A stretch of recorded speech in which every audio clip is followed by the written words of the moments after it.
So we're going to get right into it. The first award is the Top Expedition Award. And the expedition is kind of cool, when you're racing or you're competing, you're riding big waves, it's glitz and glamour, you hear about it all the time.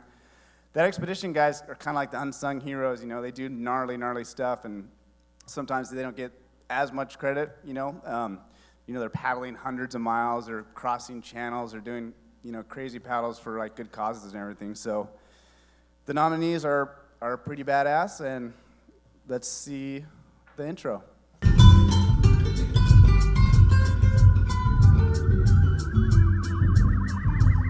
Top Expedition.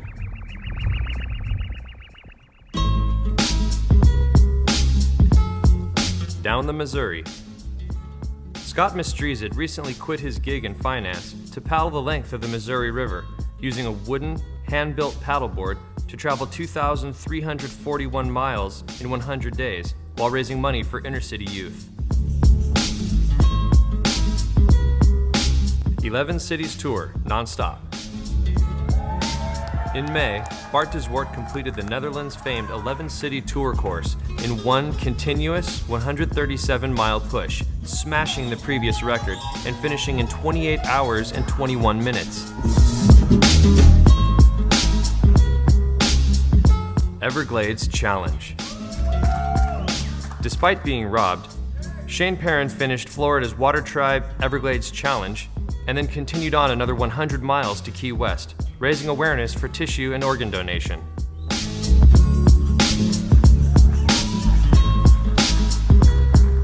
South Africa's wild west coast. South African hellman Chris Burdish paddled the west coast of his home country, a 200-mile, 9-day stretch from Cape Point to Lambert's Bay, known for cold water, powerful wind, and large toothy marine life.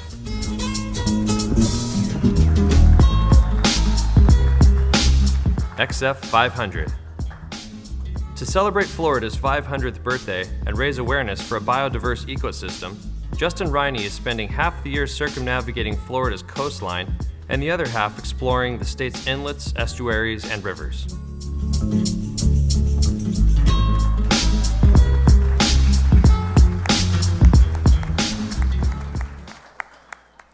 I'm stoked to finally say some answers. These answers have been burning a hole in my pocket for like a week. So, those guys are gnarly. The winner is Expedition Florida 500.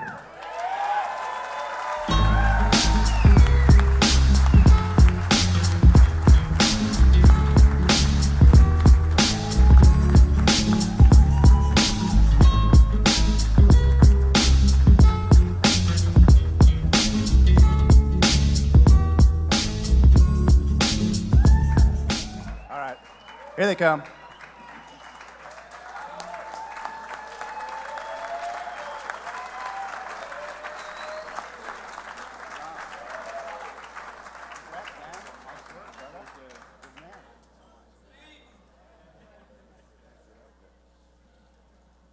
Wow, come on up, please.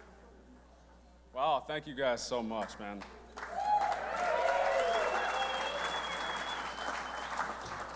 What an amazing time to be here, and this is my project manager, Cynthia Trone. I'm thankful that she's able to be here. She handles all my logistics. This is a 365-day project, so it's not exactly easy logistically, and I'm not going to mess this up either. So I got notes, and I might do the panties and underwear thing as well too, if y'all don't mind. Thank you. So I'm certainly proud to be standing here, man, with a great group of people. I've probably given over 100 speeches this year, and this is the first one I've actually written down. So I'm probably going to screw it up. But it's pretty hard to summarize my journey to newcomers, and I'm a Floridian, and the vast majority here are from the West Coast. Yeah, Florida, baby. So this is the first time I'm telling my story to many of you. Many of y'all never heard of me, probably. But we're going to give it a shot here. I'm actually mid-expedition right now. I'm on day 269. So the first half of the year I spent circumnavigating the state of Florida on the coastline. Finished that on July 4th. And I've spent the last few months raising awareness for the inland waters, the springs, the lakes, the rivers, the marshlands, the Everglades, things of that nature. Yes, thank you. I'm honored to share this moment on stage with Cynthia Trone, who's helped me with logistics, as well as her son that's here. He's helped me with video and photography. The video you've seen. He's a UNF student, digital media, so he's had a lot of good time to get out on the project with us. I'm happy he's here. I want to thank my sponsor, Quicksilver, for paying for their tickets to get here, man. That was so special for me. My name is Justin Riney. For those that don't know me, I'm a Floridian. I'm probably the only Quicksilver team rider you've never heard of. And that's okay, baby, because we're just getting started. I promise you that. Expedition Florida 500 is a 365-day journey exploring in Florida's coastal and inland waters. I spent the first 6 months of the year circumnavigating, covering the springs, rivers, lakes, and swamps on the second half all the way through December 31st. I'm completely self-sustaining. I carry all my own gear, my tent, my pots, my food, my water, clothes, everything on the paddleboard. It's 143 pounds of gear strapped down with bungee cords. So you can imagine that's been a challenge in some of the coastal conditions. The 4 bags, I sold everything that I owned before starting this project. So those 4 bags are literally my livelihood. That's my life. A lot of people call that homeless. And you know, for the first 6 months of the project, I called myself homeless because I stayed in public restrooms and did whatever I needed to do. But you know, I'm proud. I've learned over the year after meeting so many amazing people and so many experiences that I'm proud to call the entire state of Florida my home this year. And that's very special to me. Since beginning on January 1st in Pensacola, I've paddled through approximately 40 small craft advisories with 143 pounds of gear strapped on. And that's not like paddleboarding on your typical stand-up paddleboard. It's very difficult to do with gear. And that's something that I'm proud of as well. I've slept in public restrooms. I've been celebrated like a king and treated like dirt in many places. It's kind of an interesting situation to be homeless and be celebrated into the areas. We do a lot of events. So it's not just paddling from point A to point B. We do a lot of beach cleanups. We do a lot of awareness. I do a lot of speaking engagements with children and get the kids out paddling with us as well. I've been awarded keys to numerous cities. I've had days named after me. I've spoken to state senators, painted with Wyla, and cleaned beaches with children. I've even helped organize a rally, a public rally, which was interesting.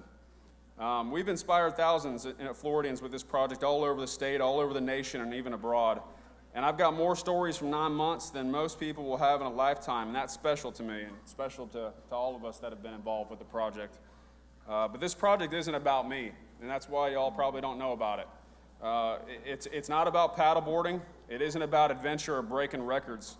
And it's not about fame, money, or bragging rights. This is all nonprofit work. It's not funded. We have individuals and small businesses sponsor days of the project, all 365 of them, to pay for this. So we don't have big corporate sponsors. I ride for Quicksilver, and they've been generous.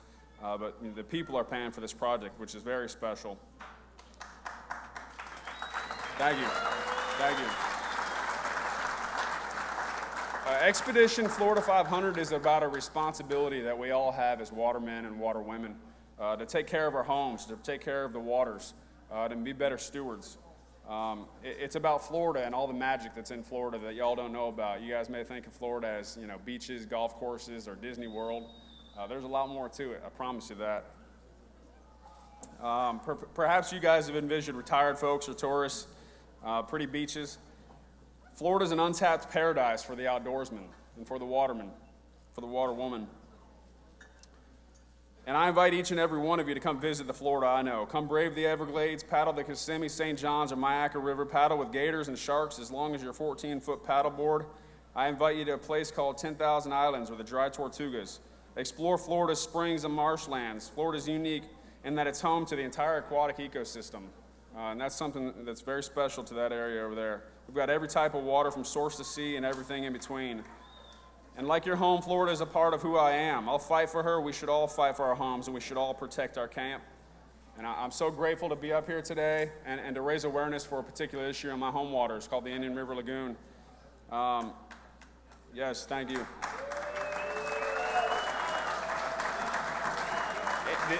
The Indian River Lagoon is North America's most biodiverse estuary, and it's being polluted and it's being killed right now. Sebastian Inlet, y'all know Kelly Slater. He grew up there. I grew up in around Sebastian Inlet. That inlet there connects to the Indian River Lagoon. That whole area is a special place for a lot of us. It's an area that covers over half of Florida's Atlantic coastline. It's dying. Dolphins, manatees, fish, seagrasses, they're all dying.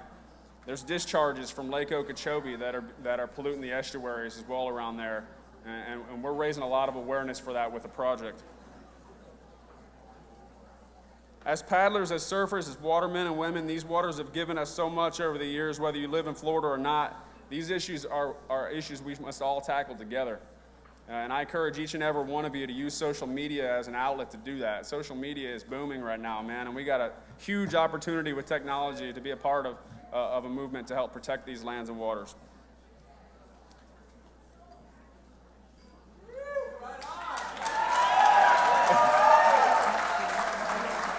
Thank you.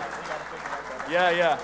So I'm on day 269. You guys can follow us on Facebook. I've got over 3 months left. We've got a whole project left to go, man. A lot of inland waterways, gators, swamps. Search for us on Expedition Florida 500 on Facebook. Justin Riney, Cynthia Trone's going to say a few words, if she will, please.